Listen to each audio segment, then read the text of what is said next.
ಅದಕ್ಕಾಗಿ ಇವತ್ತು CIT ಸಂಘಟನೆ ಇವತ್ತು ಕರಾಳ ದಿನವಂತ ಹೇಳಿ ಆಚರಣೆ ಮಾಡೋದರೊಂದಿಗೆ ಏನು ಕೇಂದ್ರ ಸರ್ಕಾರ ಜಾರಿಗೊಳಿಸ್ತಿರುವುದನ್ನು ನಾವು ನಿರಂತರವಾಗಿ ವಿರೋಧ ಮಾಡ್ತಾ ಬಂದಿದ್ದೇವೆ. ಇನ್ನು ಮುಂದಾದರೂ ಕೂಡ ವಿರೋಧ ಮಾಡ್ತೇವೆ.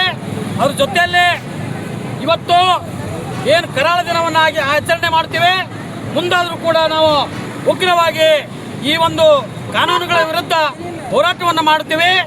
ಯಾಕಪ್ಪ ಅಂತಂದರೆ ಇನ್ನು ಮುಂದೆ ಏನು ಕಾರ್ಮಿಕರು ದುಡಿಯುವ ಸಮಯವನ್ನು 8 ಗಂಟೆ ಇತ್ತು, 8 ಗಂಟೆ ಹೋಗಿ ಈಗ 12 ಗಂಟೆ ಮಾಡಿದ್ದಾರೆ.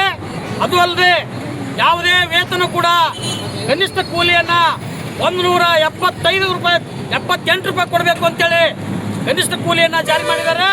ಮತ್ತು ಇನ್ನು ಅನೇಕ ಕಾರ್ಮಿಕ ವಿರೋಧ ನೀತಿಗಳನ್ನು ಇವತ್ತು ಕಾರ್ಮಿಕರ ಮೇಲೆ ಹೇರುವುದರ ಜೊತೆಯಲ್ಲಿ ಇವತ್ತು ಕಾನೂನಾಗಿ ಇವತ್ತು ಜಾರಿ ಬರ್ತಾ ಇದೆ.